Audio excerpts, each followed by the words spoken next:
Ito ang mga counter hero sa mga meta picks ng katatapos lang na MSC 2024. I-analyze natin, pag-aralan at alamin ang mga meta heroes na ginagamit ng mga pro sa MSC. Ito ang listahan ng mga most pick heroes noong MSC 2024. Alamin natin kung sino ang counter sa mga ito kapag nakalaban nyo sa RG. Kay Hayabusa muna tayo. Isa sa mga magandang pang-counter kay Hayabusa kung ikaw ay mid laner ay etong si Kadita. Kasi kapag nag-ultimate siya, mag-ulti ka lang din. At ayun, tatamaan na siya ng ultimate mo. Pwede mo siyang ma-takedown. Basta kapag nag-ultimate sa'yo si Hayabusa, ang kailangan mo lang gawin, mag-second skill, tapos mag-ultimate para saktong-sakto. Pwede mong ma-takedown yung Hayabusa.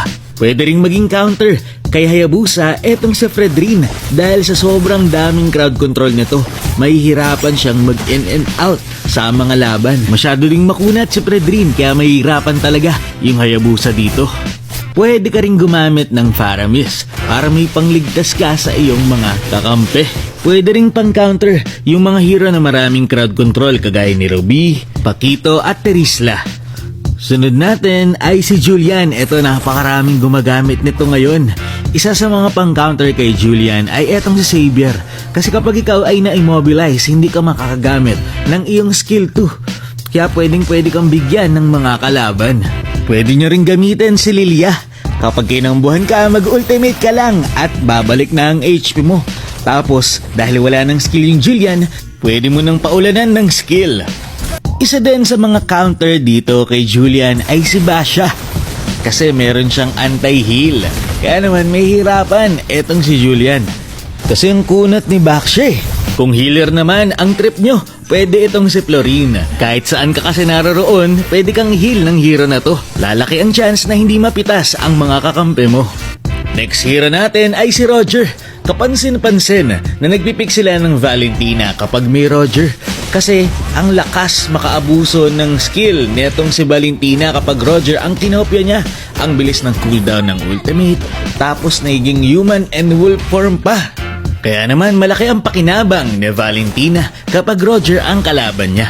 Siyempre, pwede niyo pang-counter ang mga hero ng madaming crowd control effect, kagaya ni Ruby.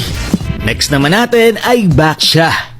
Pwede mong gamitin etong sa X-Borg kung ikaw ay merong kalabang Basha. Tutunawin mo yan. Tapos meron ka pang slow. Kawawa talaga yan. Pwede mo ring i-pick ang iba pang mga true damage hero, kagaya ni Carry at Alpha na kayang tunawin yung mga makukunat na hero.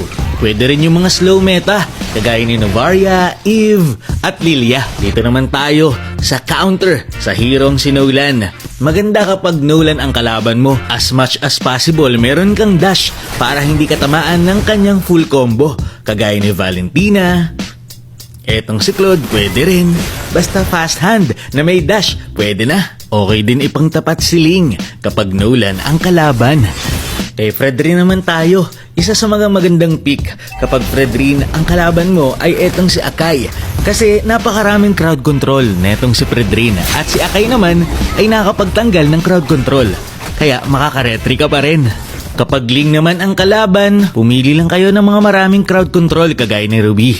Pero mahirap talaga kalaban si Ling, kaya iba nyo na lang to. Paalala lang, etong mga sinabi ko ngayon ay hero guide lamang. Nasa sayo pa rin kung mananalo ka o hindi. Sadyang magkakaroon ka lang ng konting advantage sa game kapag sinunod mo ang mga bagay na ito. Maraming salamat sa panonood and to God be the glory.